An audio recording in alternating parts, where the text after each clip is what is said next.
What is up, everybody? This is Miguel Antonio Barragan, aka Fight Fiend Miggs, joined as always by my co host, Andrew. Don't get it twisted, Lapachet. And this is the Mad Boxing Show, or Mad Boxing for short. Thank you so much for stopping by on this lovely, cool, slash not as cold Wednesday afternoon slash evening here in rainy Las Vegas. We have gotten quite the rain. For those of you who don't know, when it rains here in Vegas, it hella floods. We don't know how to drive in the rain. There are hella accidents out here today. So definitely, if it's raining on your neck of the woods or in your neck of the woods, make sure to stay indoors. If you don't need to step outside, I definitely recommend staying indoors because when it rains, it pours, and it's been raining like a mother because it is that time of the year. But it is a lovely Wednesday afternoon. I like to step out into the rain. I don't like to drive in the rain, but I like stepping out into it. And this is perfect weather for doing so exactly. But as is usually the case after our Sunday show, some sort of news pops up. And boy, was there some news this week. That is definitely what we're going to be talking about today. Of course, namely the official announcement of Jake Paul and Anthony Joshua. We are definitely going to be talking about that and going into detail because there's some stuff in there that I don't know. I don't know if I'm liking too much, but you know what? I'm quick to turn on the Jake Paul hate. Maybe I should tune back on that a little bit, but I definitely intend on picking that one apart at least as of right now. We're gonna be talking about that. We're gonna be talking about a few other things. The return of one Chavez Jr. To the ring, I should say.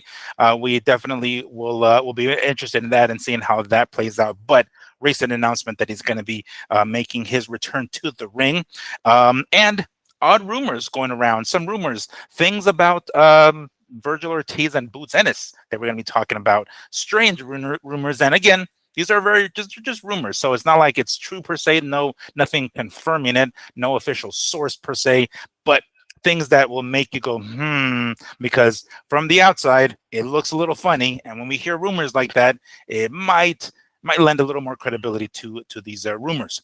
But before we get into all of those details, because there is plenty to talk about, Andrew, what is going on, dude? How was your Wednesday evening going? Hey, what's up, Miguel? I'm doing good. I'm home. Got home early. Oh, yesterday, Mm. almost 2.5 hours to do about 20 miles. Oh man. The last 20 miles, Miguel. Right Yeah. before I get over the hill to get into the valley. Some fucking truck, big rig, flips over Ooh. 580 westbound. He's on the other side too. Mm. Oh, whoa! He's on their side and it Yeah. stops. Yeah, because Dang. he was carrying something. I forgot what it was. It wasn't gasoline though, or was it gasoline? It was one of those tankers. Had two of them. That was crazy. So today was a Mm. blessing. Today, Mm. I think everyone was nervous coming over that hill. I don't even put up that shit again. I can imagine, dude. I will. I will give credit to everybody. There was not a lot of GTA going on out there. Okay.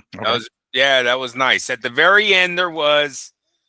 As soon as people see like that whole, oh, if everyone's turning left, I'll just go right, flip a bitch right Mm. there in the middle of the road and go, take off. There was like 4 or 5 cars that started that shit. And I was like, oh, I'll block the whole road. I don't give a fuck. Right. I do not care. I'm not doing this. We're not doing this, right? Because I'm not Mm. going to be the dickhead that does it, but Yeah. I'll be the dickhead that blocks the road. I'll do that. I'll do that. But no, it didn't get out of hand. So today we were blessed. Everyone got home nice, and I don't think anything happened to that driver. I think everything was good yesterday. It was just that whatever he spilled, obviously they needed to see what it was and if it needed to be cleaned up immediately or whatnot. So Oh I yeah. heard I heard it took some people 5 hours to get home yesterday. Damn. Oh my gosh. What was this? Canelo and Crawford fight after damn the bag check in. On that stretch of road, you start. It's like it's the hills coming when you're like leaving the Bay Area, getting into the valley. Mm-hmm. It's like just hills. So there are Mm. not a lot of exits. Once you get into this area, you're done. Damn. You're strapped in. right? Until you get Yeah. on the other side, and then it starts branching off, or you can start hitting exits in Tracy or whatever and start using the Tracy streets. But yeah, it was bad. Bad, bad, bad. Yes, sir. Damn. Well, I'm glad you made it back. There was quite a few accidents yesterday. There was one hard one, and like I saw it on the news. It was a 12 car accident. 12 fucking Damn. cars, dude. And it wasn't on a highway, or I mean, I know exactly what intersection that is. And there's certain parts of this town that just flood like a mother, and people just think, oh yeah, yeah, I can get through this. They can't tell how deep the water is, and they'll get stuck or something. I saw one today where some dude, like some SUV, hit like the what was it? I want to say it was the Caesar's Palace, like what is it? Like the sidewalk, I guess. And he was like half on the sidewalk, half on the street. Like, damn, people. And it was like right next to like the Formula One track. I was like, I, guys, I heard bald tires and puddles. They go really well together. they do. They're like peanut butter and jelly. Peanut butter and jelly. These guys they get along so well. So if you've never lost control of your car before, I'm sure you don't have that fear in the back of your mind. But if you have, you know precisely what I'm talking about. But yes, gladfully, yeah, I mean, glad that I have you here. We have you here. Nothing bad happened to you on the roads there, and we made it home safely. Hope everybody listening is the same way. But speaking of not making it home safe, Jake Paul is going to be fighting Anthony fucking Joshua, guys.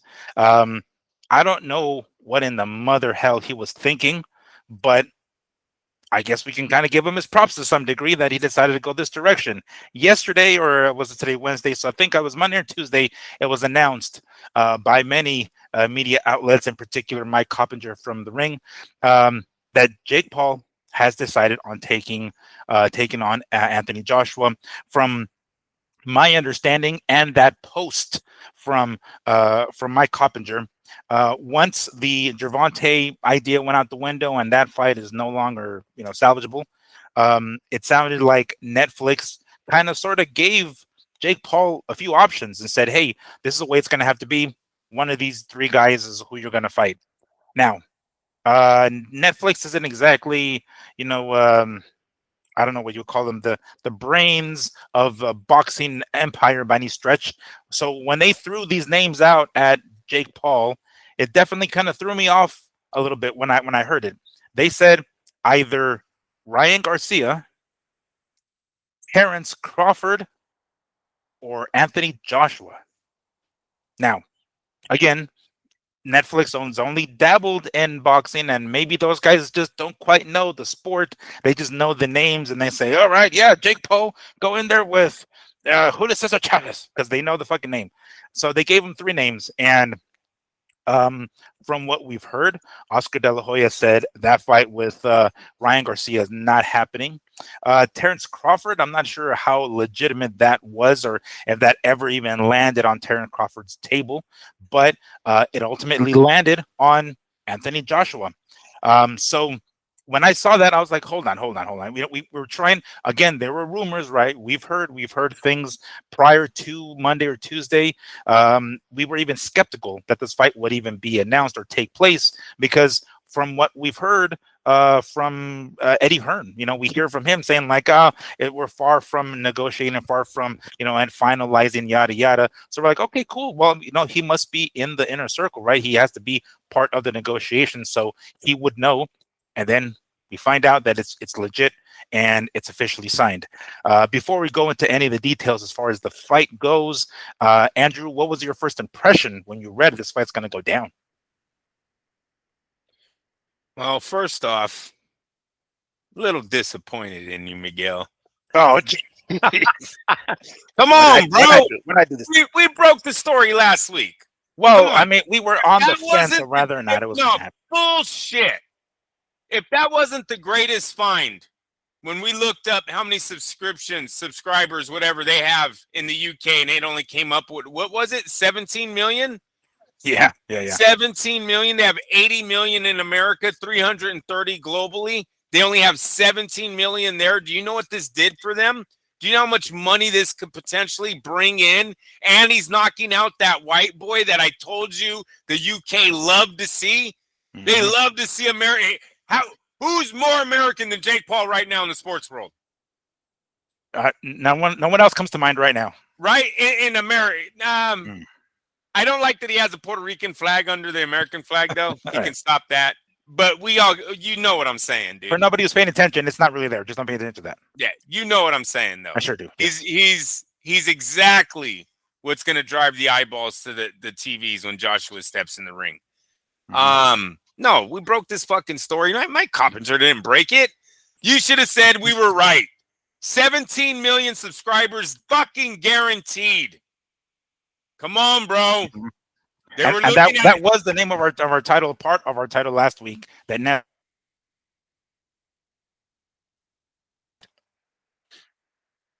Say it again, because you froze. And he's freezing again. I swear to God. Ay. Okay, are we back? Yeah. Okay, yeah, cool. You're back. All right. Oh, yes. So the title of our show last week did include Netflix can afford AJ and Jake Paul. So, yeah. So to some degree, yes, we definitely. If you guys say you heard it here first, but go ahead. Yeah, no doubt, man. No, listen. Jake Paul tweeted out that he's making like 250 million.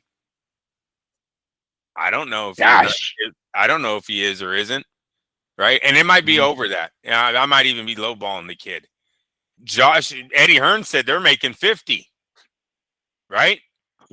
Yeah. Now we all that out there. Yeah. We all know that the Jake Paul one is a that's for hospital bills. That's for freaking he'll never be the same. Right? That's for all that. They're putting insurance on that. They're like, don't worry, Jake. We're gonna take care of you. He's like. They treated him like, where's that Jake from the insurance company? Oh, yeah. That's who they were like, don't worry. Jake from State Farm. From State Farm. You're going to be set up like him, bro. Don't even worry about it. You're going to take one shot. Everything's going to go dark, right? Yeah. And you're going to come right back. They talked to me. Hey, I also fucking told you this could be a product of him looking in the mirror right now in fight mode and thinking he's a little too big, right? He's over here like, I think I can. I can. Bro, seriously. You seen me spar fucking the other night. Tell me I wasn't knocking everyone out, Miguel. Tell me. Yeah. No, hell yeah, Jake. You beat the shit. I was all dizzy, Jake. I don't know.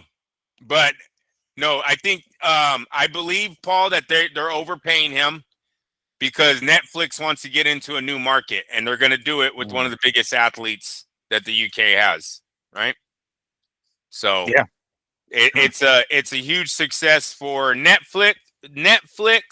It's a great sparring opportunity for Anthony Joshua. He's making 50 million. He's getting light work. He's gonna get a knockout. Look, you guys, I might give it up if he don't get the knockout. Don't say that. I might give it up. Because we don't know dude, you're looking at it as if this is a legitimate fucking fight, and we know shit happens. We know stuff happens under the table all the damn time. I'm 45 years old. If this man goes 8 rounds with the ex-heavyweight champ, who just knocked out the UFC champ not too long ago, right? Knocked out the last heavyweight undisputed champion Klitschko, right? Did he knock him out or go 12? He went 12, huh? No, I think he did finish Klitschko. He did finish late. Yeah, I remember being late. Yeah. All right. So you know his success that he's had, Miguel. And believe me, I know Joshua's chin might be a little weak, but his punches aren't. And there is no way that motherfucking Jake Paul is going to take this guy's punch for 8 rounds. Now, I don't care if he quits on his stool. I don't care if he takes a body shot and pulls the Oscar De La Hoya on the ground. Throws in the towel. Yeah. Or do the Peter McNeely, bro, and take a 1-round little ass whooping and go out. But this is going to end in a fucking knockout. There will be a KO attached to this. Miguel, we are watching the WWE. I'm too jaded. As I'm saying, I'm just too jaded at this point. No way. I certainly hope not. But that there's a lot riding on this. A lot riding on this fight. so much so that they don't want, and they being Netflix, don't want to leave much to chance, I guess is what I'm trying to say. They want to be able to at least control as much as they possibly can to make sure it's a success. And, they can only do so much, but this is one of the type of sports that they can control to that degree. I mean, you can't throw a, What do you mean? last second buzzer You're going to beater. get sued. What do you mean control to that degree? What are you talking about? That I'm saying that there's a possibility this goes the full 8 rounds, because between AJ and Jake Paul, they go wink, wink, let's give these guys a show, and then they go fucking 12 rounds, and we're like, there is no fucking way AJ it doesn't go, it doesn't knock some motherfucker out. But again, we're looking at it 100% from a legitimacy point. I get it. I definitely don't think that AJ will, or I'm sorry, Jake Paul will last 8 rounds with him. But again, we are talking 8 rounds, not 12, right, or 10. I believe when the script was being written, Miguel, they all laughed when someone said, "Are we going to go 8?" I think everyone in the boardroom laughed and said, "Fuck no, you're not going 8, Jake. But we'll give you a round or 2 where you look like Rocky." Right? There's Miguel. They don't sign up. You think Eddie Hearn's going to be like, yeah, you know what? This guy's been fucking beating everybody, right? But my guy's going to go in there and fucking make him look good for $50 million. Look, it's good money, but that's round AJ's money anyways. When you talk endorsements, when you talk fights, this guy generates millions of dollars. 50 million's good. It's a good sparring match, but I don't think it's that money he lays down for. Fuck no. Well, no, I mean that's my point though. I'm not saying lays down as if he loses. I'm 8 simply rounds saying is laying it down. goes 8 rounds. 8 rounds is okay. laying All right. down. I'm done. All right. I'm So done. how- you ever seen that how many- reel where the guy goes, "I'm done. I'm Oh done." yeah, the guy is crying. He's like, That's gonna be like, I'm done. gonna be me. Shut That's it off. Shut it off. I'm done. So ideally, or I guess hypothetically, right? Yes. How many rounds would you give Jake? Like, how long do you think Jake can last? Because I mean, we saw Anthony Joshua basically obliterate Ngannou in, was it 1 round? I think it was maybe 2, but I think when he knocked out Ngannou, it was 1 round. I'll have to check back, just double check. But that being said, how many rounds legitimately? How many rounds does Jake Paul last, or can he last with AJ? I would give him maybe until the 5th round, because I think he's going to run. I really do. And that's why they only put it. Oh, we'll talk about the rounds later, right? The rules to it. Yeah, that's why they shortened up the fight. Obviously, is this kid's going to try to move a lot. He's going to try to outlast Anthony Joshua. My thing is, if Joshua actually tries, it's game over. If Joshua goes in there and goes 1, 2, 3, no, dude, I don't see Jake Paul being like, bink, bink, bink. Oh, we're good. We're good. I seen him shake, wobble on Julio Cesar Chavez.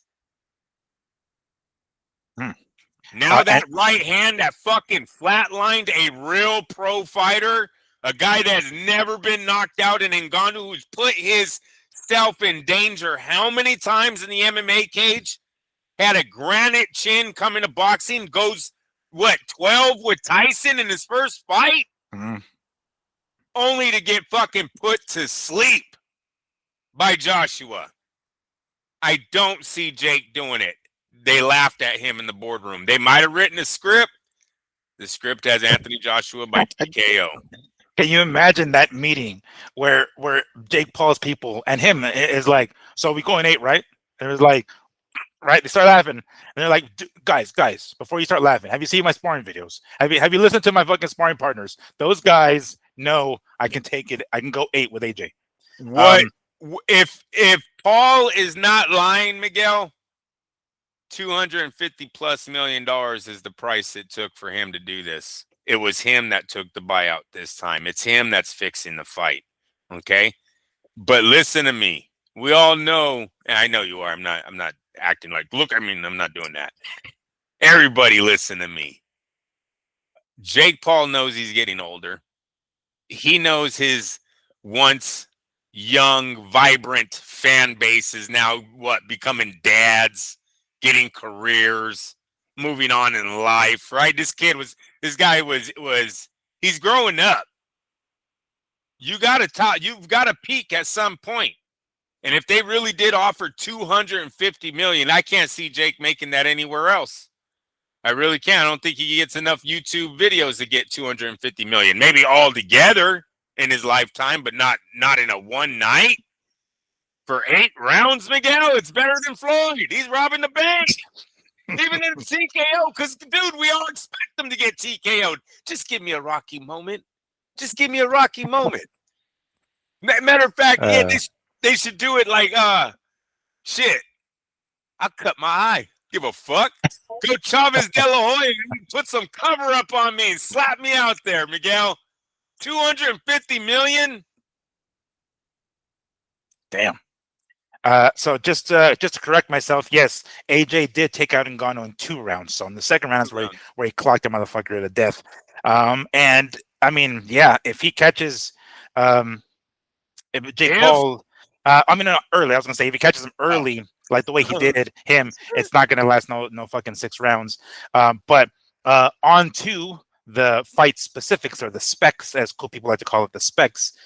So it is going to be a sanctioned professional bout. It's not going to be an exhibition by any stretch. So there is going to be a winner and a loser, of course. It is going to go, since it is going to be a sanctioned bout, it's going to count on their records. So AJ gets another fight in his record, and so does Jake Paul. It will go 8 rounds, 3 full minutes. So it's going to be a regular 3 full minute round. No chick 2-minute rounds. It's full ass 3 minutes, but they're going to go 8.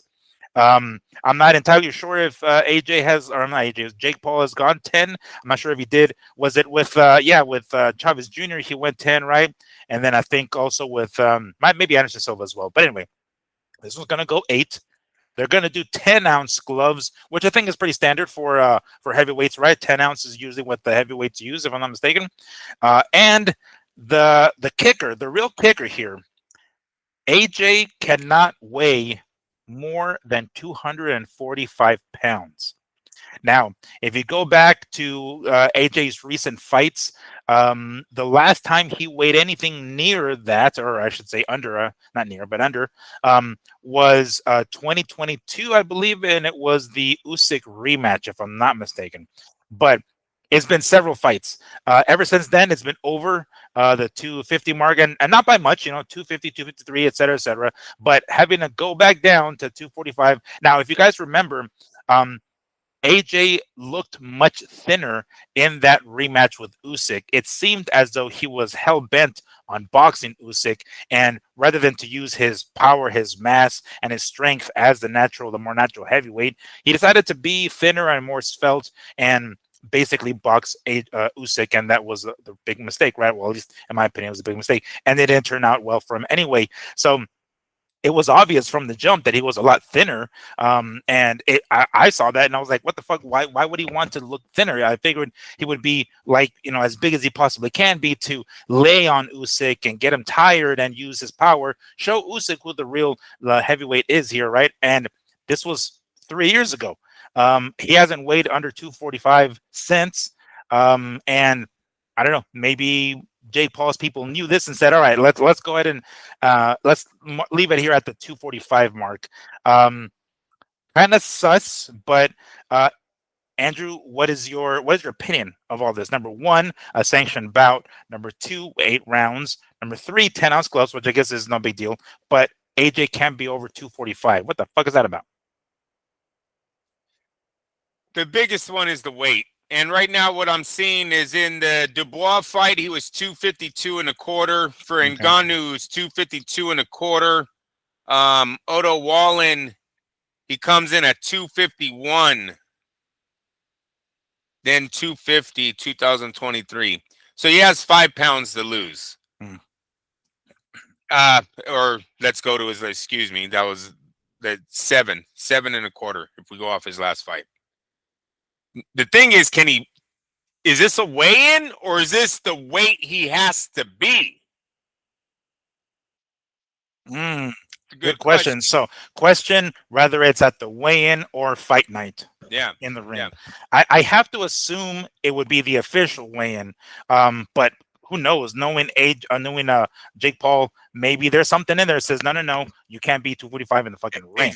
Exactly. That would be Ah. and that would kind of bring back the old school days if Jake got it worked to where the weigh-in was the day of the fight, right? That'd make a lot That'd of be people something. happy, Mhm. and yeah, that you'd see a lot of guys turning in favor of that if they pull it off and it was a good fight. So that's the biggest one. 7 pounds, 8 rounds. Look, we know what his game plan is, but I think 8 rounds is too long. That's like going, dude, seriously, it's like going 8 rounds with an animal, right? A lion, a bear. Like, you're not going to be like, to me, that's what Jake Paul is stepping in the ring with right there. Because the difference in athleticism, in gifted ability, in size, he's a fucking beast on the other side. Jake is just a fucking YouTuber that got into boxing. Like, stop it. They are not the same person. So Anthony is 6'6". Jake Paul. I want to see what Jake Paul's height is here. Yeah, I wish I had Oscar's soundbite, but he's a goddess. He's a goddess, Miguel. Oh man, 6'1" according to just Google. So 5-inch difference in height. Yeah, he went from towering Gervonta Davis to now him having to look up. I'm not sure if Jake Paul has been in the ring with anybody taller than him yet. I think Chavez Jr. is like, I think maybe an inch smaller than him, but barely. I think either Chavez is like right on 5'11" or maybe like 6 even. And then Anderson Silva might be the same height. I'm not sure how much taller Anderson was, but regardless, they were very, very close. 5 inches is pretty significant as far as height goes. This was a payout. Congratulations to Jake Paul for having the balls to do this, but he is walking in the line of fire here. He's felt being knocked out. And hey, it sucked, but hey, it wasn't shit. Went dark, got up, fucking we're good. You know what I mean? Didn't even feel it really. They're like had a little bit memory loss. Yeah, they're like, bro, you're down for 5 minutes. No, it felt like fucking 2 seconds. Yeah. What are you talking about? Have you seen that skit from Cat Williams or who was it? Cat Williams? They're talking about like, man, getting knocked out is the fucking most painless shit ever, yo. Knock the fuck out. You wake up the next, like, oh damn, that was fucking awesome, right? And you're like, you just made a meme, dude. Somebody needs to take that soundbite, put it with Jake Paul. That's just fucking hilarious. We'll figure out how to do that shit. Just beat somebody to it. But I saw that, and I remember thinking about that right now. I was just like, man, that's the most painless shit ever. Might wake up a little bit of like hangover, headache. Like, what happened? Damn, what happened, yo? Like, you got knocked the fuck out, fools. What the fuck happened? You were out for 6 minutes. Like, well, damn. Things went dark. No, it's a good fight. It's the one. Look, Dana White smiled. He liked it. Did you see that this weekend at their fight conference? They asked him about it. He was like, I'm going to watch it. I think everyone's going to watch it. We know what's going to happen in that one. I'm telling you, the pressure is going to be so on. It's going to be so on for AJ and his team to accomplish what they need to accomplish in this one. Put this fucking shit to rest. They're done, right? Mm-hmm. It's either Jake Paul's going to go to war. Hey, look, seriously, I keep bringing up his name. They're not the same man, but this is his Rocky moment, dude. This is fucking him going up against Apollo Creed here. It don't get more Rocky than what Jake Paul's stepping into, right? Everyone has AJ winning. AJ looks like Apollo Creed. He's Apollo Creed on steroids. Come on, or actually, they might even be the same guy. Apollo is smaller though, but yeah, they were fucking. Apollo's ripped though too. Remember? Oh yeah, yeah. Creed is ripped too. So yeah, nah, man. I don't see Jake Paul being as gifted as Rocky Balboa though. No, definitely not. Number one, not gifted as far as like, having that left hand, but definitely not gifted as far as being able to take the ass whooping and keep going. Because if you guys remember Rocky 4, how many times Drago dropped Rocky and it kept getting back up, that dude can take an ass whooping. So definitely not that. I certainly hope that there's no statue of Jake Paul outside wherever the fuck he's from, Ohio. I don't know where the fuck he's from, but anyway. So I hope there's no damn statue for that motherfucker there. What do you think, or what do you make of the options that, according to Mike Coppinger, Netflix gave Jake Paul? Ryan Garcia, Terrence Crawford, or AJ? It seems kind of strange that they would go. I mean, those are just like the most opposites of opposites. I understand that they're names to some degree, so that would make sense. But it's like, holy hell, those guys. And the fact that I mean, we've talked about it before. AJ isn't really a star here in the U.S. To have that kind of star power, star name, to be putting it on, Netflix or something like that, and him being one of the options. What is Netflix thinking with these particular options? I don't really know if all of that was true, because I don't think, if it was Miguel, there was a different payout for each fight, because Ryan Garcia doesn't pay the same as Terrence Crawford, and Terrence Crawford and Ryan don't pay the same as stepping in with the heavyweight champ of the world. As far as danger goes, or as far as as pay, like recognition, as pay, because recognition is going to go with the pay. So it's like, if this guy's fighting a nobody, ain't nobody gonna fucking watch it. But it has to be a name recognition, doesn't it? I'm talking about pay. As far as 260 million or 50 million is not. They're not paying him that to fight Ryan Garcia. Right. They're not paying him that to fight Terrence Crawford. But Anthony Joshua, I'm sorry, I think they might be, because of the fucking UK. This is all about Netflix, man. Follow the money. So I think they probably gave him those three options, maybe. Honestly, I think Ryan Garcia. Does Ryan have a fight? Yeah, Barrios. He's got Barrios. It's signed. Well, I mean, that's the last that I heard. Whether or not it's officially signed, I don't know. Let me just double check here. But yeah, I don't remember it officially. But because that's like the leader. Sometimes they just like check in the temp, right, to see if it's hot. They'll announce some shit, see if it goes viral, how many people are interested in it. But did they make that official?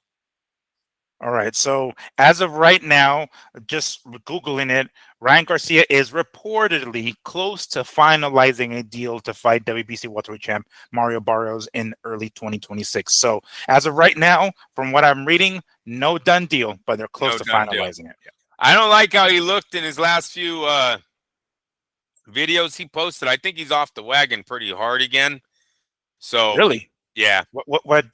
Just like his erratic speech, or what? No, just the way he looks, the scruffiness, the sunglasses, looking like you're hiding your eyes more than you think you're cool inside the building, right? Shit like that. Okay. Yeah. So I don't like how he looked in his last few videos. I think that's probably why Oscar wants him out of the ring, because they know one more loss and he's done. He's fucking done, Miguel. So this next comeback needs to be a real comeback where they get real money from this guy, right? Because they've been paying him a lot, but he's not winning. No. Got no titles, no nothing. So if there's even a hint that he might be fucking playing with his nose or drinking too much, no, you're not putting him back in the ring, especially with Jake Paul, who's not going to give a fuck about any of that and just maul him. All right, so that one is off the table. You don't think Netflix legitimately gave him the option of Terrence Crawford? No, it sounds like they've already agreed to go with Canelo again. And then more and more, I'm hearing that Canelo Crawford's done for May 26th, which is whatever. So it's not even sequel to my weekend? Yeah. May of 2026. Oh, 2026. I thought you meant like May 26th. Like it's a. Oh no, like no. I was like, what the fuck? Damn, really? What the? Not even the fucking. All right. No, that's what they keep seeing, right? For them, their two names, and I forgot who said it. Someone in the industry said it the other day too. Was it Brian? It might have been Brian Norman and them, because they're doing that's their fight week, right? Yeah. It might have been in one of their interviews. Someone had already said Crawford's going to fight Canelo. What I'm hearing, Crawford's fighting the rematch of Canelo. So it looks like they're going. That's why. And that fight don't make any fucking money. I'm sorry. It just, to me, it does not make their subscription. Remember, people, Netflix not caring about the stadium. They're not caring about T-shirts. None of that. They need views on Netflix subscription. And the only place they gain that is with the guy overseas because they have America, right? Mm-hmm. I think Jake Paul and Mike Tyson brought them all. Whatever boxing fan you're going to get in America came that night with their 100 and something million views that they got. So now Boxing fans or Jake Paul fans that Jake Paul hadn't fan, already subscribed. Yeah. yep. And so now they move on, and Anthony Joshua is huge. And he's huge in so many places. I don't even know how far Netflix's reach is, but we know Joshua is global, dude. He's not just a UK guy. The dude's in Africa. He's in Saudi Arabia. He's shaking hands with everyone. He's absolutely global, Joshua. Monaco, he's always over there. Like I said, I don't know what their reach is, but this is the kind of fighter they're getting. You know what I'm saying? All right. So it probably was always going to be Anthony Joshua all along, or at least after Gervonta. If the money is correct, I gotta say it was always going to be him. I think Jake Paul, if he's smart, man, this is a peak moment. It's a peak moment. It's a Rocky moment. Even in a scripted world, it's a Rocky moment because now he can at least buy a fucking round, buy 2 rounds where he's going to look good, and all the girls in this around him are going to be like, "You're so bad. I seen you before he put you to sleep." He can tell his grandkids one day, like, "Oh, I went 2 rounds with Anthony Joshua. He Yep. couldn't do shit for me for 2 rounds." Look, he's missing all those shots in the beginning. Did you see that? Did you see that? Let me rewind it. So, as always, Andrew, thank you for the softball. If the money is right, let's take a look at the odds of this fight because they're already out.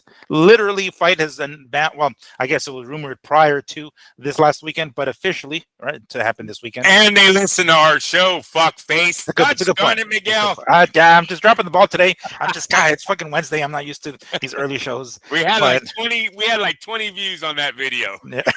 Yeah. It's the sports book. It's De La Hoya. That's what it is. It's all we got. All these damn people. Everybody's watching, but nobody's subscribing. God damn it! Make sure hit that subscribe and share button, guys. So right off the bat, Anthony Joshua is at minus 1,400. Damn. Favorite, of course. That's what the minus stands for.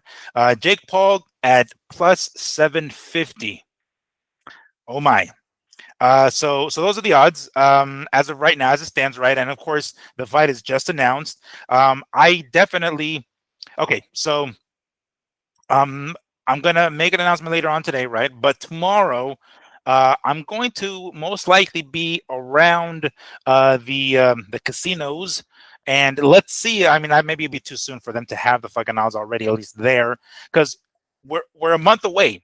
I mean, maybe that's the part that I forgot to mention on this thing here, but December 19th, I think is what they fucking said. Let me just go back to this thing real quick. December 19th. Well, guys, today is November 19th. So we are literally 1 fucking month away from this fight already. If in case I forgot to mention it, it is going to be still in Miami, Florida, which we did mention on last week's show, but we are a month away. So the training camp better be fucking now because it needs to fucking start now.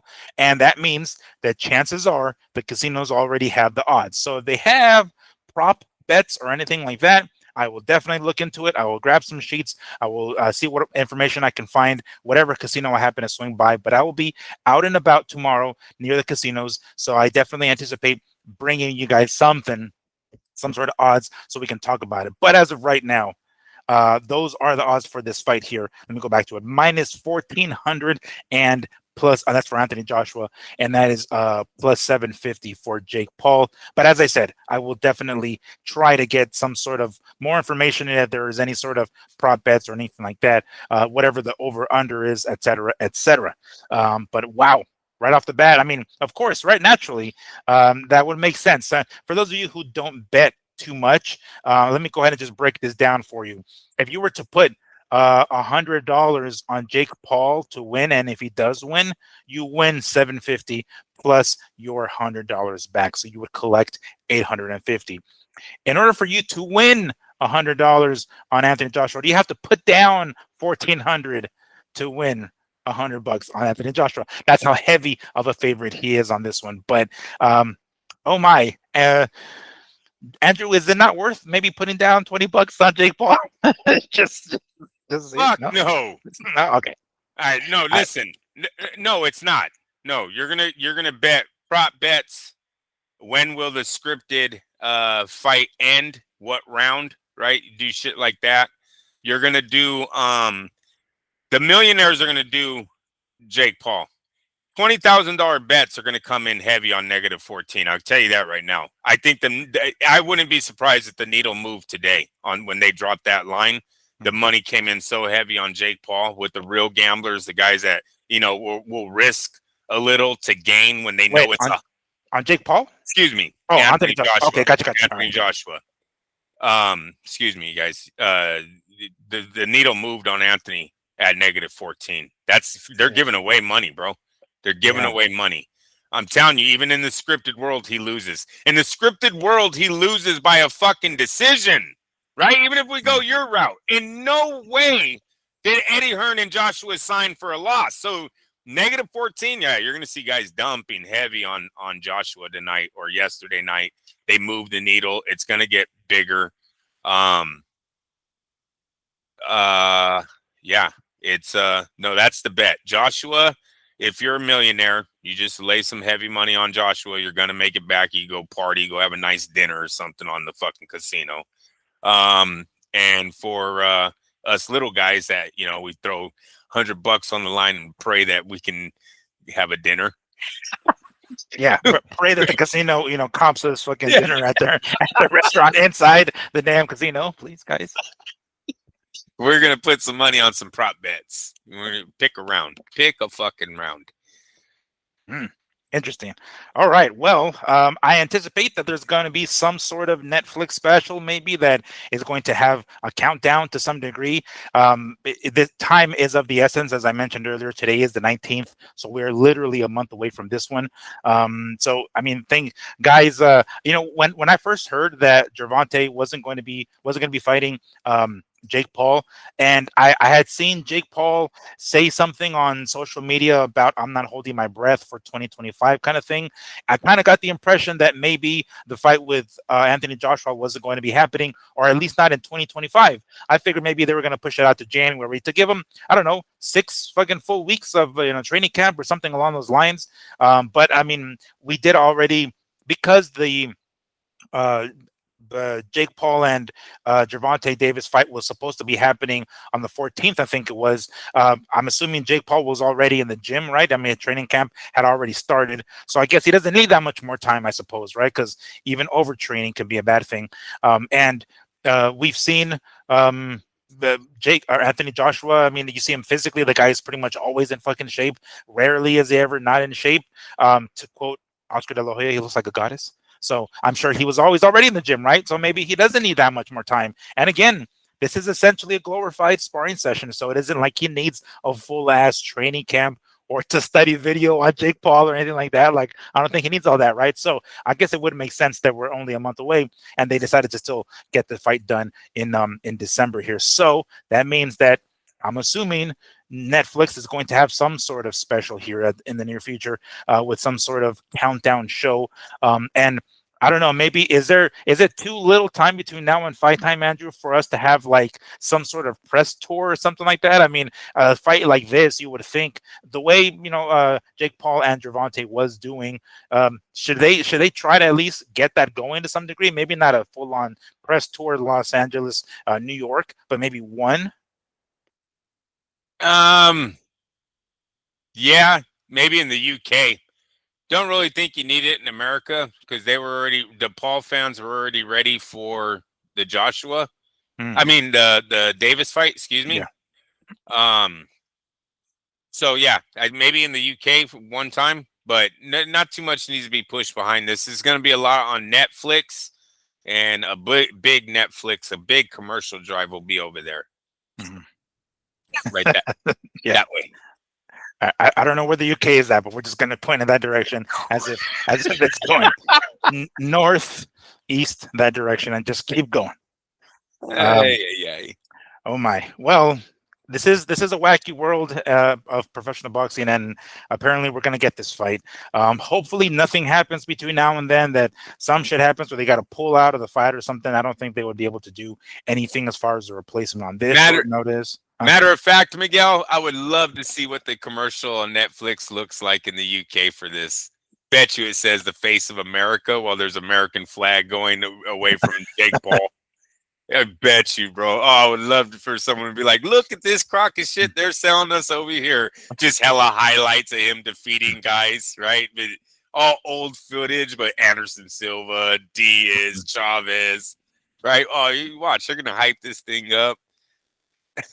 As they should. Oh yeah, no, make their money. This should be the end of Jake Paul, right? This should be it. Like, this is we figured this is one of the reasons why Jake Paul didn't want to fight any of these big motherfuckers, heavy hitters, someone his size, a professional boxer. It's because that could cut the damn gravy train, right? I mean, that can cut that shit. But I guess he decided that this is the time to do it. Maybe, he's 28, he'll be 29 in January, if I'm not mistaken. I think I read that recently. So maybe his time is up. Maybe he's like, all right, well, I rode this until the wheels came off, and it's time to, I wouldn't say sell the O, obviously, because it's not undefeated, but sell the KO. Go ahead. Finally, here's my ass. Go ahead and whoop my ass. Everybody wants to see it anyway. Here's your comeuppance. This is kind of like a wrestling storyline. If you ever watch professional wrestling, the bad guy wins and the bad guy gets one over on the good guy, and then finally the big pay-per-view comes around, and finally the bad guy gets his comeuppance, and the good guy finally fucking wins. This is it. This is supposed to be the payoff, as they call it. Like, after this long storyline of Jake Paul whooping people's asses and pissing everybody off in the boxing world and in the MMA world as well, finally this is the payoff. So I found a calculator. Okay. It's 1,400, a little bit over 1,400. You're gonna get in return for a $20,000 bet on -14. Oh, yeah. So, oh man, that's why I said a dinner. Didn't I say a dinner? You heard yeah, me, Miguel. a dinner at a nice steakhouse. That's right. Not right. the bottle of wine, but just a few glasses of it. Yep. Yeah. Now you might be able to buy a bottle, maybe. Yeah. 1,400. Well, it's like dinner and dinner, you're right. dessert, You're right. appetizers. They're gonna be like, sir, this bottle is $600. Fucking put it back. Miguel's right. Give me a glass. Fuck. Yeah. Like, I gotta say, like, why didn't I listen to that motherfucker? Did you open it? Yeah. Yeah. Did they just hand it to you? What the fuck? You can't be, dude. I went to fucking Tijuana once years ago, right, with my sister and my brother-in-law, right, and we're getting plastered at this fucking like nightclub, and there was this fucking the chicks coming around with like clack, clack, clack, in your fucking face. It's almost looked like damn, like you're in the corner, and your fucking corner man gives you the bottle of water, like just boom, right, and I'm halfway buzzed. I'm just like, all right, boom, bam, thank you. She's like, $8 or whatever. Like, I'm like, oh shit, I don't have any money on me. I was like, oh fuck, and I was like, calling my sister, like, dude, you gotta pay. She's like, why the fuck you drinking it, fool? I was like, I thought they were just handing their shit out. I was like, no. It just reminded me of that. But it's like, yeah. Did you open that bottle of water? I mean, the bottle of fucking of wine. Now we gotta pay $600 for this fucking wine. So this is a bet that the casinos will definitely like, because the rich that have gambling problems will bet heavy on this fight, right? Because this is a for sure win. There's a lot of guys stepping into this thinking this is a for sure win. This is one of those nights everyone will say it's a fixed sport if Jake Paul comes out with the victory. I don't give a fuck how he does it. If that man somehow gets his race hands, I'm out. I'm done. I'm not watching. It's bullshit. And you know what? I guess AJ started late in his career. I was gonna say there's no way someone could do it his whole life, but AJ has too much on his sleeve to tell me a YouTuber is going to beat this man. Right. Fuck out of here. And he's not Olympic, international level. Come on.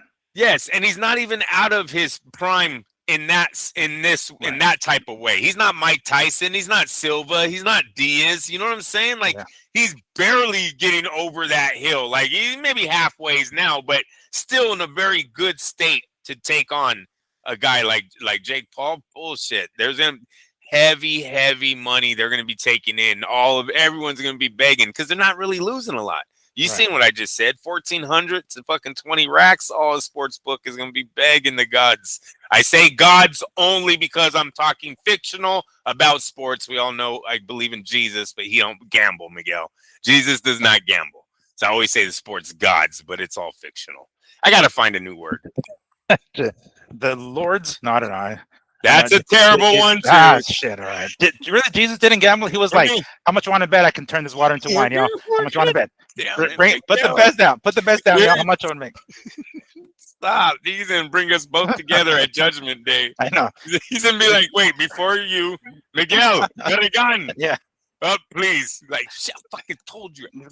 It's gonna be like Joe Rogan when he's like, Jamie, pull up that video. Pull up that episode. Pull up that video of Miguel over here talking about. You thought that was funny about the wine part? You thought it was funny? But no, that makes sense. Those people that the rich guys that have the betting problems are the ones that are going to put heavy on them. And again, it's not like AJ is going in there against a heavy hitter anyways. You know, and we've talked about it. AJ is maybe if you think about, you know, over the hill, right? He's over the hill, but he's like still up here. Maybe he's going downhill, but he's still up here. You know what I'm saying? Yeah, he's still up there, and he's not fighting some fucking, you know, Fury who's got some pop, or maybe Usyk who's got great boxing, or hell, even Wilder who still has that right hand. He's not fighting any one of those guys. He's fighting fucking Jake Paul, YouTuber, who started way late and has got some pop. I'm not gonna say he doesn't, but enough to stop a guy who's been doing it substantially longer. No. Hey, question. Has he knocked out anyone, Jake Paul, in this little run that he's done? Yes. Tyron Woodley. The basketball player. Okay. Early on, good. He has two of them. I want to say so he dropped Diaz, couldn't finish him. I guess I could look. Dropped Anderson Silva. He couldn't do shit to Chavez. I think. Yeah, I want to say those are probably the only two. That basketball player at the very beginning, did he? I don't know if he fought the KSI guy. All right, so he has 7 knockouts. Oh, geez. Okay, wow, I'm off. Yeah, we're both off. Oh, yeah. Wasn't he that dude who he was supposed to fight? It was supposed to be Hasim Rockman's son or some shit, but he stepped out. Jake Paul got fights we don't know about, though, bro. What's going on here? Wait, hold on. I can think of 4 right offhand. What does it say? Dude, he's got 12, 13 pro bouts already. Wow. Okay. This is saying on BoxRec, that's Jake Paul, that he's 12, 1, and 7. Oh, geez. Okay. I can't see it, but he's 12, 1, and 7. And I'm like, 12? I went down and I'm like, so 7 KOs. All right. So I know it's Tyron Woodley. I know it's the basketball player. He starts off in a tear. All right. Ollie Gibb knocked him out in the first round. Okay. Nate Robinson knocks him out in round 2. Okay. That's the basketball guy, right? Yeah. All right. Ben Askren. That's right. He knocks him out in 1 round. Mm-hmm. And then he knocks out Woodley once. Mm-hmm. And then Ryan Borland. Right. I don't know. Yeah, that's why I'm like, when did that fight? I don't know that fight. I want to say he uppercutted the shit out of one dude one time, and I mean one of those fights, and that one was a knockout. And that one might be it right there. But when does it show when the last time it was that he got a knockout? Michael Perry was his last knockout. Oh, Mike Perry, that's right. That's another Mike MMA Perry. dude. Yeah. He's a MMA guy, former UFC dude. He fights bare knuckle now, actually, but super small. Fights at we used to fight at 170. I think he moved up to 185 or something like that. But even still, naturally a smaller guy. I remember that. Yeah, that's right. Okay. Wow.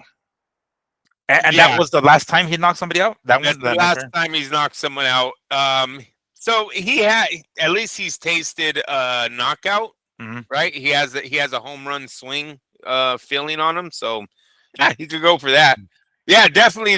The casinos will be saying, "Please, just give us this one night. Just give us this one night." Oh man, they might even offer. They might even offer. Who would it have to be? Oh no, it'd have to be Joshua. There's no way Joshua is doing it. No way. He makes too much money. Doing what? Taking a dive. No. I was gonna say maybe they step up to him the night of the fight, but that's Jake Paul needs a win, not lose. So it's gonna be Josh. It would be Joshua. Yeah. The only thing I'm thinking is that Joshua doesn't take a dive per se, but they say, hey, don't hammer this guy too much. You know, let him last you the 8 rounds so he'll look legitimate. It's like 50 million is guaranteed. Sure, why not? I'll I mean, fuck. Look, even if AJ makes it look easy. I wouldn't mind if AJ says, you know what, fuck yeah, we'll do 8 rounds, buddy. I'll make you last 8 rounds. But he fucks around with them. He does the maybe the Fury thing, like, oh, look at this guy, oh, fucking around with him. Sure, why not? I'll take it. That's the only way I think I would believe that that Jake Paul would last the full 8 rounds. But yeah, everything else seems legit, right? The 245 is the only concern, right? And we have to get specifics on that and whether or not that's fight time or just weigh-in time of the 245 thing. And then just correct me if I'm wrong. The 10-ounce gloves is pretty standard for heavyweights, yeah? Is that how it is? I'm guessing that's how it is. I don't know. You got to look it up. Because I remember like 8-ounce gloves is like for a certain weight class and below, and then the 10 ounces are the certain weight class and above. I think Mayweather De La Hoya, I think, was 10 ounces or something like that. But usually the heavyweights, they do heavier gloves than the 10 ounces, as far as I remember. So I think that part is still accurate. They're not, not no fucking 16-ounce sparring gloves or anything like that. That's what it says. Right. Heavyweight boxing gloves are typically 10. Professional competition for fighters over 200 pounds. Yeah. 16 heavyweight boxing gloves are typically 10 ounces in professional competition for fights over 200 pounds, but 16 ounces or heavier are commonly used for sparring. That was stupid, though. Yeah, it's 10 ounces. That was embarrassing, but whatever. Well, the 16-ounce one we already knew, but the 10-ounce ones are like, all right. When I saw that, and I was like, hold on, no, that's pretty standard. Okay, cool. I wouldn't mind that. That's not too bad. I actually thought it was small. I'm the dumbass. I don't know. When you said 10 ounces, I was like, nah, dude. I think it's more than that. Damn, Jake Paul was getting fucking.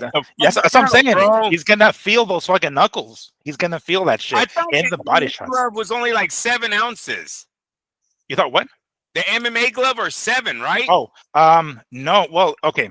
So last I remember, MMA gloves are 4 ounces. Okay, well, that's better. Okay, that's better because I was like, how the fuck is 3 more ounces supposed to protect you from a professional punch? But that's a little bit farther. Is 4 to 10, so that's a little bit farther. All right, yeah. So no, that's.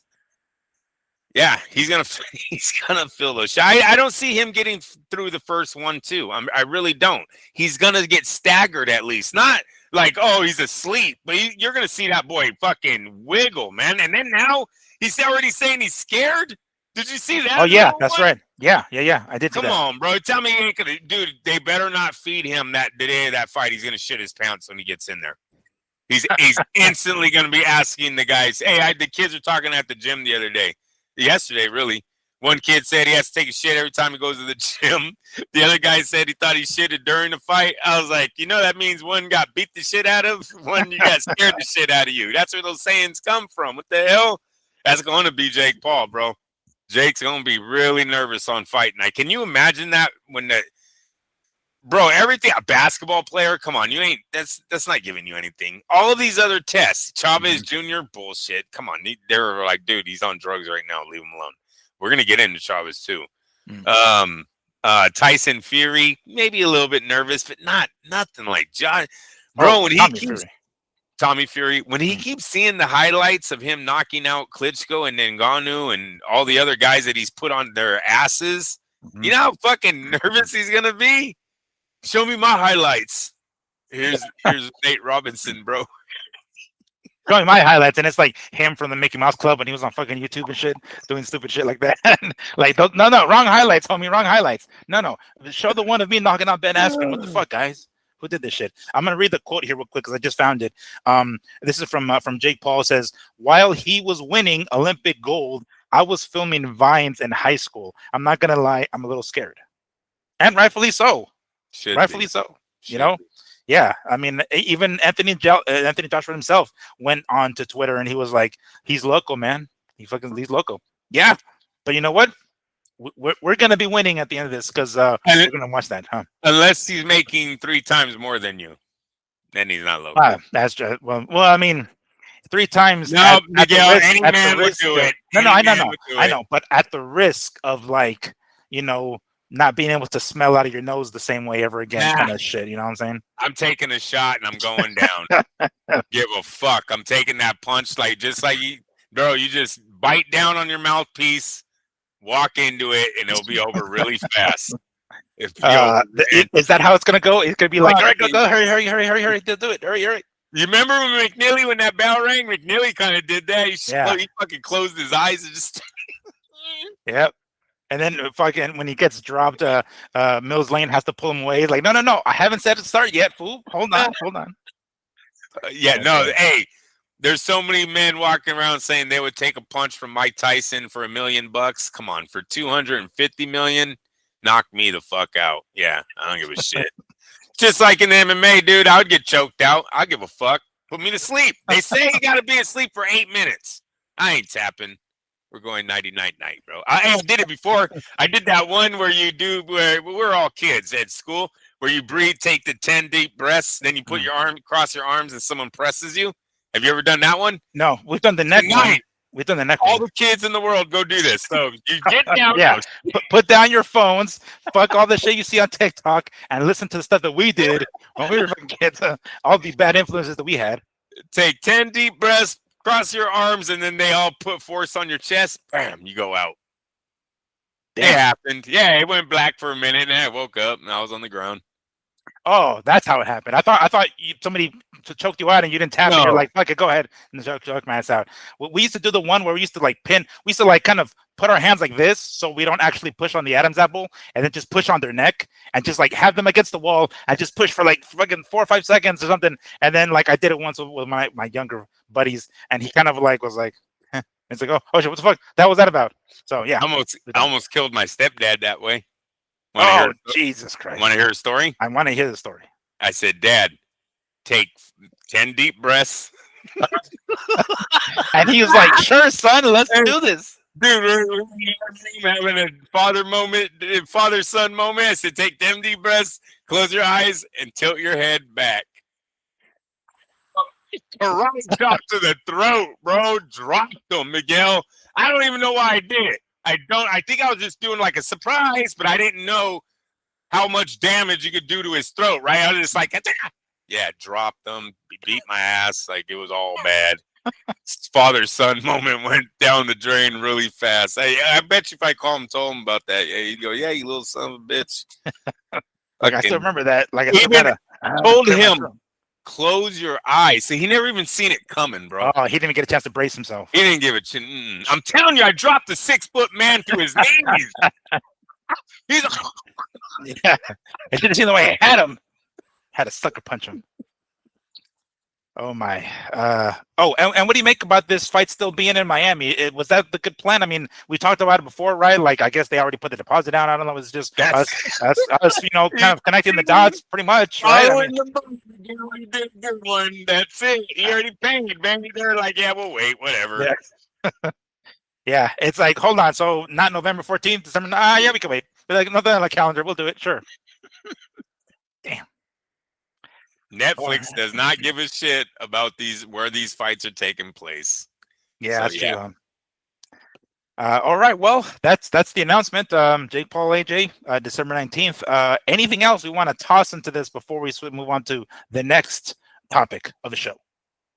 No, we did a good one on that one. All right. So this one is gosh, what would I call it? It's a rumor. So this is from I believe the Twitter or X account called Pound for Pound. There is speculation that Canelo's trainer Eddie Reynoso has influenced Virgil Ortiz's trainer Robert Garcia to not accept the fight with Jaron Ennis. Rumors are going around that Eddie spoke with Robert about what happened in the sparring between Boots and Canelo and has, quote unquote, cautioned Robert about putting Virgil in the ring with Ennis. Again, this is simply rumors, right? And this is how rumors get spread. And if it means we're going to get more views, I don't give a fuck. We're going to spread the rumors. Holy hell. It kind of sort of makes sense, when we hear, or not hear, I guess, when we see how quiet Ortiz has been over the last week, as has his promoter Oscar De La Hoya, and this is after we heard the supposed, hey, don't even bring a contract in front of me unless it's $10 million or more. And we immediately suspect, oh man, come on, really? You're gonna fucking duck him like that? You're gonna hide behind the money like that? We don't know how true that is. Of course, well, we hear, Ortiz's manager, but again, we don't hear it from Ortiz or Golden Boy himself. And then we hear this shit. It's like, oh gosh, is this really what's happening? Andrew, what the fuck do we make of this? Not too much. Look, first off, we don't have any quotes, right? This is all rumor. Right. This is just all rumor. All right. Yeah, because there's too many people attached that don't like each other, right? Like I don't see Canelo helping De La Hoya, right? Okay. I don't see the Boots connection because he sparred Canelo. They're saying he's a badass dude, and then Robert was like, "All right, we're not going to fight him now." Like, come on, that doesn't that what? I don't. I think this is all rumors. Virgil Ortiz, when they said they wanted 10 million, I think that's what they want as far as when the fight is worth this is when we're going to take it. And the fight's not worth that right now. Right? It might be the best fight in the division. It might be one that all the diehards want to see. Diehards want to see a lot of fights. It doesn't mean the fight generates $10 million, right? Mm-hmm. So I think that's what they basically are saying there. Look, I hate it, but both men, this division is very young. And if as long as people keep winning, they can meet still a year from now, and it's still going to be a badass fight, and they're still going to be in their prime. And you get what I'm saying? So these promoters, they get in the rooms and they start looking, all right, who do we got that we can gap fill until this date? And they go, oh shit, we still got a lot of opponents. Yeah, then let's hold off because I know you guys aren't losing to him, right? No, fuck no. And you guys are going to knock that dude out. That dude, and they're fucking willing and dealing in there to see what's going to generate the biggest money. So I think that's why they pulled out of this fight, because they were probably only going to get offered about $2 million each is really all I see them getting offered for this. I want to talk about Devin Haney, his supposed payout later. So before we leave, but I don't see them making more than Terrence Crawford. You know what I'm saying? And when Terrence fought Madrimov, is that how you say it? He only made $2.5 million that night. Mm-hmm. I mean, what the fuck? Boots and them, they don't sell tickets. Don't know that. I don't even hear people talking about Boots. Virgil, yes, Virgil's been around longer, but like my family, my casual boxing fans, right? Yeah, nobody's calling me and going, "Hey, this Boots Ennis guy, I can't wait." Nope. So, but we're thinking, I mean, not this specifically, but rather what you just said about other fights that they can be made that they can get because they're still young and there's still time. That's one of the reasons why we're not hearing too much from Oscar and Ortiz right now. Like that's why everything is kind of quiet. Like, well, we'll get to it when we get to it, but not right now. Yeah, I mean, I'm sure Eddie Hearn and them probably said they probably looked at their offer, what they wanted to make, because you got to think Boots still wants his $2 million. This guy wants 10 million. You guys are 12 million in the hole. You don't have any really proof that these guys are going to generate that kind of money. Maybe Turkey pays for it, but yeah, because that's what I've been hearing a lot about that actually. Like, I want to say it was Eddie Hearn who was saying like, he would much rather hash it out with or try to figure it out with Oscar and have them come up with it instead of taking the money from was it Eddie Hearn, or maybe I might have heard it on a different content creator, but instead of taking the money from Turkey. Because Miguel, and it makes sense, Turkey is a ceiling. There's a ceiling to his price. Pay-per-view, there's not. Right? So if this fight, if they were to get hot and get this to be a pay-per-view, because the Zone still does pay-per-views, or are they not doing pay-per-view? They're still doing them. Oh, they're still doing pay-per-views. They're still doing pay-per-views. You best believe. So much so that they can't stream the pay-per-view on 2 different devices. But anyway, yes, they still do pay-per-views. So they're probably like, no, we're gonna hold out. We're gonna make this thing big where we'll make our own money, right? That's how I see it. These guys are close enough to generate maybe $1 on their own, where they don't want to be capped by His Excellency. But even though His Excellency hasn't shown yet without the Terrence Crawford and Canelo selling itself, all the money he's throwing at these fights aren't really selling them either. That 3-fight card that he put together in New York didn't do great numbers. That weekend where you had Inoue, Canelo, and the 3-fight card all put together, they didn't come back and go, holy shit. Did you guys see what boxing did this weekend? Literally wiped out the sports world. Yeah, all 3 nights in a row, they were one of the highest rating things that were happening. No, nothing. Crickets. Not even a fucking number came in on these fights. So yeah, the Terrence Crawford project, he did great with Canelo. So we'll see what their even though they didn't give us any numbers, correct? Oh no, that was Netflix. Well, that was Netflix, And it did 40 million. So it didn't come nowhere near the Tyson Paul. So that's a letdown, right? That was sort of, because remember, I kind of had higher hopes than 40 million. Just saying. Especially because Tyson, and I wish they would release those numbers again, because I want to say that Paul and Tyson's numbers went up on the rewatches. I would like to know if Canelo and Crawford got any replays, how many replays were put on that fight, and where the number is today. But they had that going for them. So don't know if Terrence is that star yet. If Canelo made him a household name, basically, right? All right, that makes sense. Well, that definitely sucks, because we were so looking forward to, Boots and Ortiz at the beginning of the year. We thought it was going to happen already, and now it's starting to look less and less like that's going to actually take place. And we've even heard, I want to say, oh yeah, it was Ortiz's own manager who said he would much rather have Ortiz and Spence headline in Texas, and then on the undercard of the co-main event, Boots and Charlo or something like that, and then the winners face off one another. So even though that might not happen, it's starting to sound like each of them are going to have one fight before themselves, right? Before fighting one another, which ironically is exactly what Boots wanted, right? He wanted a couple of tune-out fights before fighting Ortiz. I guess we're going to get it. Shit. All right. But now for different reasons, though. First, I thought it was Boots kind of playing a little, he didn't want the risk right away. Now this is about money. Now everyone's getting greedy now, and yes, to a certain degree, if they are, these two are potentially gonna be there at the end.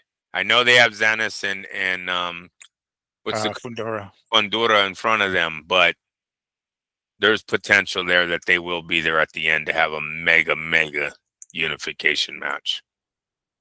All right. Well, anything else to add on to that one before we cap it off and move on to the next topic? Nope. All right. Before I get into this topic, just a quick announcement, guys. I know we're a little bit into the show, but I wanted to bring it up at the beginning, and I totally fucking spaced it. But I have had the good fortune and blessing to have been, and therefore the good fortune and blessing of our listeners here, that I've been invited to a media workout tomorrow. So if you guys keep your eye out on our YouTube channel, I'm going to be posting some videos once I get them edited, of course, because we can't do live yet on YouTube. But keep your eye out on our YouTube channel, because what? I got a question. What's up, bro? Isn't this a ring fight that you got invited to, or is it? Oh, it's PBC. No, PBC. Yes. That's what I was going to get to. I'm sorry. No biggie. So it's going to be basically a couple of fighters are going to be on the undercard of the Pitbull Cruz and Lamont Roach card on December. Arislandi Lara is going to be there, Shane Mosley Jr., amongst others. So I will be there tomorrow. I do live in Vegas, and again, I through networking and good people in the boxing world, I was invited. So I'm going to swing down there, grab some footage, get some interviews. So keep your eye out for these videos, these shorts that I'm going to be having posted as soon as I'm able to edit them and post them onto our YouTube channel. Landy Lara and what was I say, Shane Mosley Jr., namely those two. There will be a few more, but that is what's going to be happening tomorrow. So make sure to keep your eye out on our YouTube channel for videos and shorts of that. Okay, cool. Wanted to get that out there. And I know what you all have been waiting for, the return of Chavez Jr. to the boxing ring, guys. Apparently, we're going to get Chavez Jr. after his number one loss to Jake Paul, number two being arrested and deported to Mexico, and being whatever the hell happened with him and the charges of the things that he's been charged with. He was incarcerated for a while, then eventually released. So that stuff is still ongoing, but don't let that get in the way of progressing your career. Chavez Jr. returns to the ring on the 24th of January in Mexico, San Luis Potosí, as it's called here. He is going to be facing Angel Julian Saco of El Salvador, if I believe. I'm not sure what that flag is right there, but I believe that's a Salvadorian flag. Yeah, or Salvador or Argentina, one of the two, because I get those flags mixed up. But regardless, we're going to get Chavez Jr. back. We don't know where the hell, what kind of condition his mind is right now from all the stuff that he's been going through the last few months. So good to see him out and about, in good spirits, at least it looks, ready to get back in the ring. Not really much we can do about his career at this point, but you know what? He's still got some gas in the tank, and he's gonna go in there and throw down with this dude, Angel Julian Saco. So kind of surprising. I thought maybe, he had a lot more things going on outside of the ring, so much so that it was going to keep him out of the ring for much longer, but apparently not. Andrew, are we surprised that he's making his return to the ring so quickly? Very surprised. Read the room, read the country, Right now, Mexico is on the brink of a civil war. They are spray painting their Oof. white. What do they call it? The cap? I'm not sure what they call it, but yeah, I did see that. Yeah, damn it, they've been saying it all week, Miguel. Well, they're storming the building right now. They've taken down the fence. They've called the president a whore on the walls. Okay. Mm-hmm. They're fed up with the cartels. Whoever thought to bring Chavez Jr. back right now at this time when he's linked to cartels is just kind of weird. Kind of bad timing. Not a good look for the Chavez family. Step back. Poor taste, really. That too. Like you could do this at a later time. It doesn't have to be right now. And I don't think, seriously, if you go off of the country's energy, I don't think anyone's showing up, dude. I think people are kind of fed up with the fucking being held hostage in their own cities, towns, villages, farms. Their fucking president. Like, do you know how bad it is when you don't have a president? You don't have a leader. The country has no leader right now. Oh, I was kind of mad when I seen them up on the stage, Miguel. I'm like, what the fuck, dude? Like, bro, you have a cartel court case coming up soon. Are you trying to get shot? Like, are you trying to get lynched? Are you just rubbing it in people's faces? Oh, yeah, you tortured people? Yeah. Come watch me fight. Let me read off this quick quote that I saw here. Or not quote, but like a post, an Instagram post. A Mexican spray-painted Jewish whore on the National Palace gates in Mexico, following widespread discontent with Claudia Sheinbaum, the country's female Jewish president. Whoa, damn, that's rough. The day after they shot the mayor in Michoacan, they touched her on the street. Oh, that's right. Yeah, groping. Mm-hmm. Do you see how her Secret Service doesn't attack that man? They don't attack him, Miguel. He just touched the president's breast. and nobody grabs this motherfucker by his neck? What do you think Secret Service does if you touch the first lady? Ooh, yeah. Your ass is gone. Your head Yes, is it's gone. gone, bro. Yeah. I believe they knew that, man. I believe that was a warning to her. We just touched the fucking mayor. If you don't do it, now look, we're here the next day. You go here, how about that?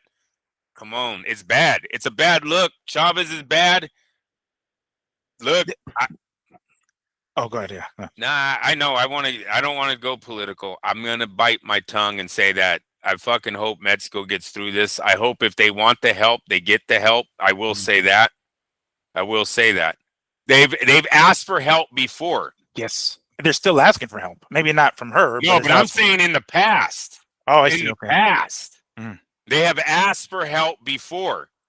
11 revolutions in 20 years. Believe me, people get tired of the constant turnover in power, constant turnover in taxes, constant turnover in, oh, I'm building a new army. I want the rest of the kids that you had, right? Mm. They get tired, so they've asked for help before. This is why Europe has been a part of there. It's why America's been a part of there. So Texas, what do they say? Texas has 6 fucking flags. There's a reason. Mm. History repeats itself. Now they're asking for help again because they have no fucking leader. History repeats itself. Have you I seen hope we that help. video? Have you seen that video of like Chavez Sr. kind of sort of not justifying, but kind of trying to explain Chavez Jr.'s position in this, like talking about and this was and his speech is pretty shitty. Like, Chavez isn't the most educated person, so whenever he tries to get a point across, it seems like he just can't seem to quite get it across and spit it out. But basically, he was saying something along the lines, and he tried to imply this too, that it was sort of Chavez Jr. was doing this against his will, like doing this, helping the cartels, beating these guys up, whether fucking hanging, kind of like going light on the punches, sort of thing, like just kind of pulling his punches a little bit, like, okay, I guess if I have to do this, boom, and not hitting them too hard, like trying to basically like protect the son, right? Have you seen that video? When I saw that, I was like, is it really trying to like I don't know, cover up for his son? I don't know. Unfortunately, his father had ties to the cartels. Right? Yeah. His son's, I believe, is a godfather, is some high-ranking El Chapo member. All right, his son married El Chapo's dead son's widow. Do you know that he's married into? Oh, you didn't know Chavez Jr. I know. No, is it Chavez Jr. or one of the other ones? Yes, because I know Chavez Jr. So I remember Chavez's godfather is one of the Suleimans. Either Jose or Mauricio. That's all I remember as far as being a godfather. I don't know about any of his other kids though, or anything like that, or who he married for that fucking matter. That I remember specifically. And also back in the day, Chavez used to be linked to El Chapo through Mexican television. My uncles, my grandfather, all of them watched Spanish television. They all used to talk about it. So Chavez Sr. has his connects. Yeah. And Miguel, today at 45 years old, my feelings aren't the same about all the Scarface, Tony Montana life that I might have had in my 20s. It's not the same. Sure. If Chavez is on that side of the fence, they don't need him. Mexico needs to turn the leaf. Look, Mexico went from like being we have drugs being smuggled through the country to this is who we are. And that's not what you want to be. You don't want to be you don't want to have cartels intertwined with your fucking culture, right? Like when you grow up, mijo, maybe you get a good job in the cartels. The fuck? Right. Like the Colombians, basically. When you think Colombia, the first thing you think of is coke. Yes. Big power. Yeah, trying to get big power. Like, no, dude, we need to turn a leaf over there. I'm tired. Dude, another thing I felt sorry for? I know I went political. I'm sorry, you guys. But I'm tired of seeing the videos of all the old people that are marching and standing up. Where are the young men, dude? Where are the fucking young men? And if you're over here, and you might not supposed to be over here, and you don't have a future of getting your shit together, your grandparents and your aunties and your grandfathers and everyone needs you back because there's some shit's going down over there. They're at the house. They're at the doorsteps right now on taking a total fucking takeover. When you're at that would be like us spray painting Donald Trump's a piece of shit on the White House. We're out the front door. Mm-hmm. I don't like that. But hey, listen, to each his own. But it's a great country. Everyone says it's great. Everyone loves representing that flag. Well, they need help now. Now they need help. Maybe it's us that come and help them. I can warn you guys right now. There's going to be a price. And if you read your history books, every single time these people, when I say these people, I mean Mexicans, don't get it twisted. Right. You know what I mean, yes. Miguel. This country has had to give up something in return. Nothing's for free. Sure. Nothing's for free. So I want to put it out there. I want the coastline. I'm taking it. I think Donald needs I want a base. Have you ever seen the Alaska coastline to Canada? No, I have not. Hey, we give Canada like this much, bro.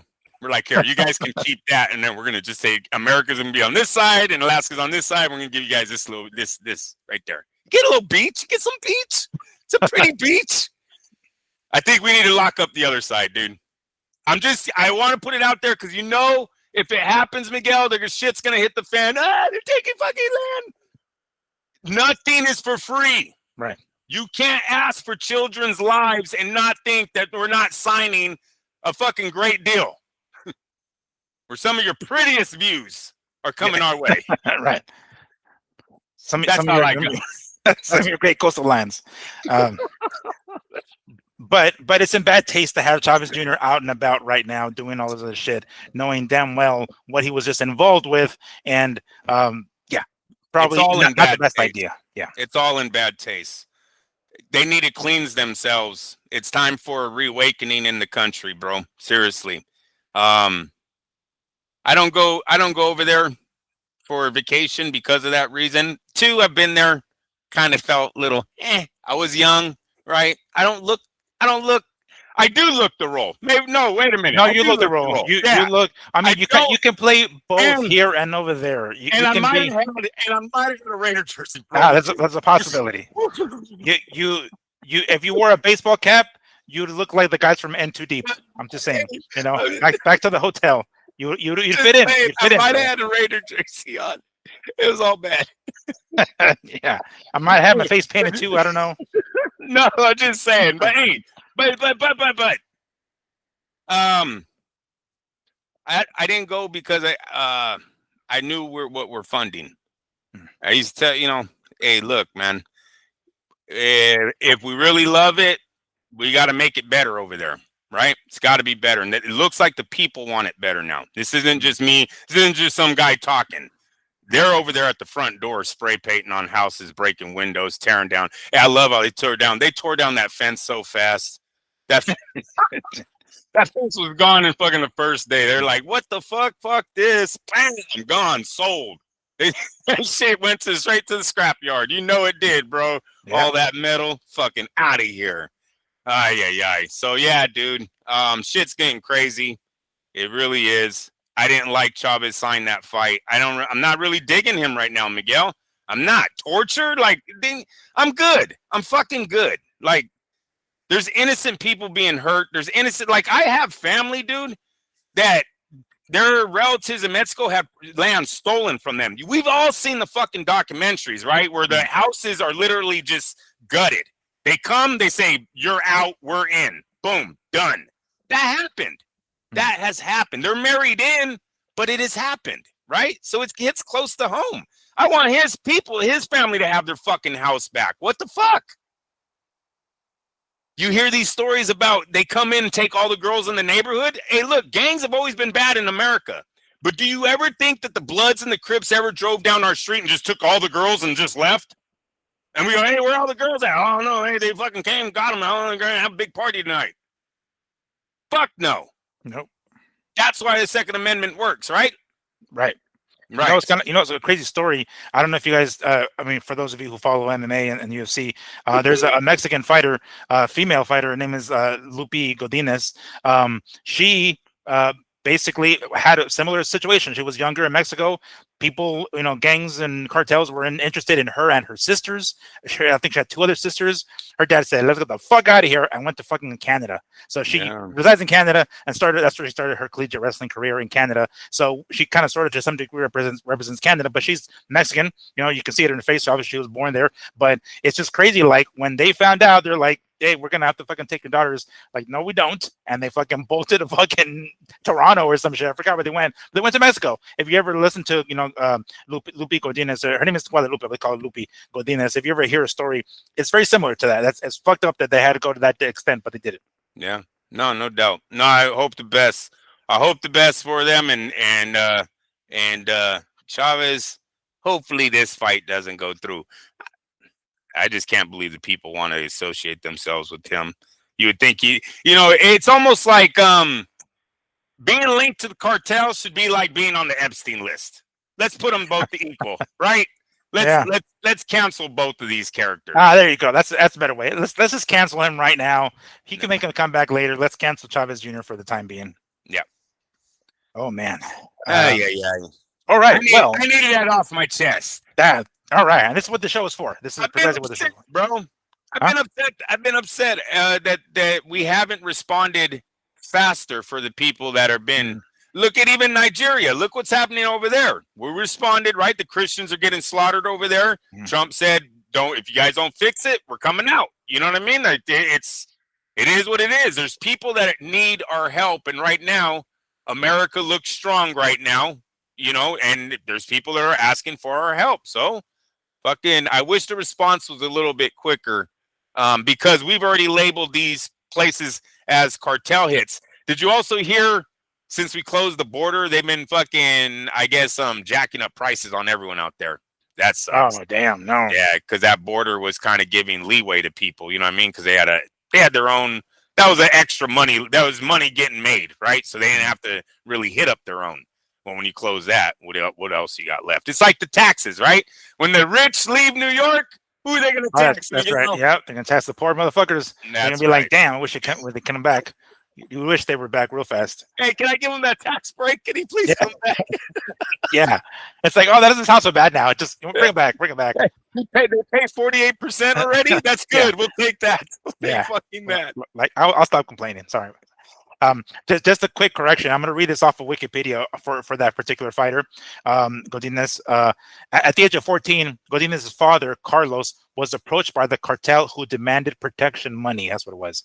After he found a lot of bullet-ridden cars and shattered windows, and answered phone calls with voices telling him his daughter's names and his schools.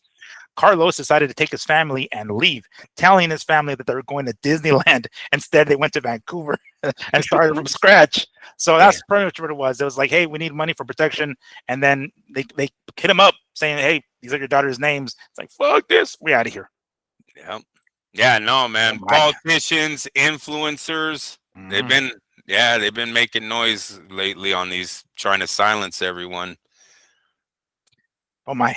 All right. Well, I believe might be like the last topic of the show. It's fight week, right? We have the Ring Magazine 4 card coming up here this weekend. Reminder: it's going to be an early start time. It is coming from Saudi Arabia, so it's going to be 11 a.m. Pacific Standard Time. Don't forget that. Yes, it's going to be PBC pay-per-view, or not PBC, but Ring Magazine pay-per-view. I'm saying. All right. Anyway, so I saw some clips of some media workouts prior to, because they usually do that, right? It's fight week officially, so there's media events that taking place fight week, and one of them is the media workouts. And I saw a clip of David Benavidez hitting the pads in this ring, right? And I was like, why does it look different? Something kind of stuck out at me, and I was like, hold on, is it the hair? Is that what it is? Because, in previous fights, he's kind of done the whole cornrows kind of thing, right? And I was like, does he look fucking thin, or am I tripping? Like, why does his jawline look so chiseled? Why does his cheekbones look so well defined? I mean, I was like, no, maybe it's just me. So I sent a clip of Benavidez hitting the pads in the ring to Andrew, and I was like, dude, Is this does he look fucking weird or maybe it's just the hairdo, right? Maybe it's just the haircut because he has a nice fade going. All right, maybe it's just the haircut. Cool. And then Andrew sends me a post, an Instagram post from Menace Boxing HQ that has a picture of David by with a big caption that says "drained." Huh. And the caption goes, David Benavidez looks drained ahead of his yard fight. Benavidez says he's just 3 pounds left to cut, sitting at 178 and looking noticeably thinned out. Fans are already questioning how much weight he's really stripping to make 175 and whether he should be fighting at cruiserweight. Against a puncher like Yard, coming in drained could be dangerous. With 24 knockouts and 27 wins, Yard is the last guy you want to face without a full tank. So I don't know. I've seen Benavidez pretty drained before when he's made 168. This is only his third fight at 179, so I'm 175. So it seems kind of illogical to think that he's already having trouble making 175. But when I saw his face and I saw how very defined his fucking forehead was, I was like, hold on. And then it kind of sort of gets confirmed by this post that Andrew sent me. What do we make of this, Andrew? Like, is this, I mean, are we starting to suspect something? Some things look a little off? At first, I wasn't worried about it. But now that you tell me he has 3 more pounds to take off of that photo, yeah. Seems like that's a lot of weight you got to cut in the last few hours here. We're walking into what, Thursday? This is Thursday tomorrow, bro. Yeah, that's right. This and hold on, let me just see when was this from? This was from 10 hours ago. So this was today. Earlier today. Yeah, okay. Yeah, earlier today. So he's got, a day and a half maybe to lose 3 pounds of a body that has already lost max. Yeah, has already lost max. It's going to be pushed to get the last 3, and it might. Maybe it slows him down. Look, what sucks about being weight drained is that you will not take your punches better, right? Your brain doesn't have fluid in it. The fluid's all gone. You're depleted. So yes, now Yarde's and power. 24 hours isn't enough time to replenish those fluids, by the way. No. So Friday's weigh-in is going to be a very interesting time when he gets on that scale to see what he looks like. He, like you said, the definition in his face, see if he's slunched over, if he's standing tall, if he drinks immediately after, what that looks like. Because they start chugging that fucking Pedialyte real fast. Yeah. So, but if he's not, if he's got stomach aches because he hasn't eaten for too long, he's going to be little sips, bro. And then they're gonna be like, "Uh-oh, you might not be eating a lot tonight, gentlemen." So, and you know what's funny when he fought, dang it, it might have been the first guy whose name I can never pronounce, Sergey something, who I cannot pronounce, the Ukrainian, who, when he first moved up to 175. I want to say after the fight in the ring when he was being interviewed by what the fuck it was, I think it might have been Jim Gray, I don't remember, but he said he was at 190 come fight night. He said he's like, I didn't gain that much more. I was on like at 190, which is 15 pounds from 175. That's kind of sort of common with big dudes. I don't know how much more he gained from when he was at 168 to like fight time, but 15 pounds is pretty significant. I mean, that's, again, it's kind of sort of the usual. That does happen pretty regularly. I see 10, 12 pounds, so 15 isn't out of the norm per se. Yeah, no. But that was him at 175, and now he's like seems to be struggling with only his third fight here. Like, and mind you, if you guys know anything about David Benavidez's history, he was a very big, heavy kid as a young boy. He was chubby. He was very chubby. You see old videos of him. He was a heavy set young man, and as he grew into his body and puberty kicks in, he gets a nice stretch, he gets taller, he gets a little bit leaner. On top of that, he's like boxing regularly, so trimmed down to the point where he's making 168 right for a good amount of his career, and only recently moving up to 175. Seems like already, like, does he gain too much in between fights? Could that be it? Like, he's just ballooning in between fights? That and age. Maybe his body is going to reject the 175 this time, or 125. Yeah. 175 this time. Sometimes that happens to these guys, especially he's not the smallest. man. You know, it's standing Right, at right. over 6 feet, right? So he's Yeah. gonna his body might have to grow a little too. We won't know until Friday, but the picture doesn't look good today. And the fact that he has 3 pounds left, I think, is a little concerning because dude, seriously, I thought like he was on weight right there, maybe had some a pound to shed or whatever, but they were on total cruise control. For some reason, 3 pounds don't sound like cruise control for me. You know what I mean? That Right. sounds like you got a little bit more work to still put in, especially because he's in tip-top shape already. Like this is when you're really taking it down to the nitty gritty, and he's got 3 pounds he needs to take off. Yeah, it's I don't know if I'm interested enough to put some money down on Yarday. I have to look at the knockout. You just beat me to it. Yarday is at plus 550. Plus With 550. David Benavidez being at minus 900 as of this morning. Wow, Damn, just food for thought. Food for thought. That's a great bet both ways. Mm. There's gonna be some heavy hitters that put definitely the money 900 on him, on David, and then Yardy at plus 550. Well, because that means the knockout's going to even be more. That might be plus 750 or so, on a stoppage. Yeah. Finishing them off, it doesn't go 12 rounds. So, as I mentioned, I'm going to be out and about tomorrow, right, going to this media workout at this gym, and I most definitely will be passing by some casino to pick up some odds, see if I can find odds for this one. Maybe they have prop bets for this one, but of course, specifically for that card in particular. But I will definitely be doing that. But interesting, huh? Food for thought. Benavidez looks a little gaunt there as he taking those pictures. Gaunt, and how much fire was actually burning in. They got to give him a future soon. What's his end game? It's definitely not Canelo anymore. Right. Better be even Bivol. Is that really burning in the back of his mind? Does he go to bed at night like, oh, I can't wait until America sees me fight Better Beef? Right? You know what I mean? Like, I don't know if those fights are really even the one. Dude, like, he needs drive. So he might go in there overlooking and a little depleted. A little distracted. Yep. Damn. All right. Well, anything else we want to add to cap off this particular theme here or topic? Nah, I think I've done enough tonight. All right. Before I forget, as always, Healthy Soul, Tallow-based soap. Make sure to check them out.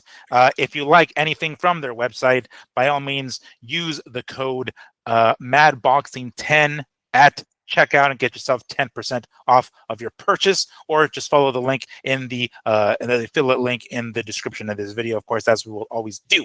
But that's going to wrap it up for this Wednesday show. We will see how things turn out on Friday with the weigh-ins, and then of course we will be back Sunday talking about this Ring Magazine for a Ring 4 card from this weekend. Again, don't forget, it's going to be early in the day, so make sure to catch that shit, and we will be here back Sunday. So until then, for my co-host Andrew, don't get it twisted, Lapachet, I am Miguel Antonio Barragan, aka Fight Fiend Migs, and this has been the Mad Boxing Show. Take care, everyone. We'll see you guys next weekend. Peace.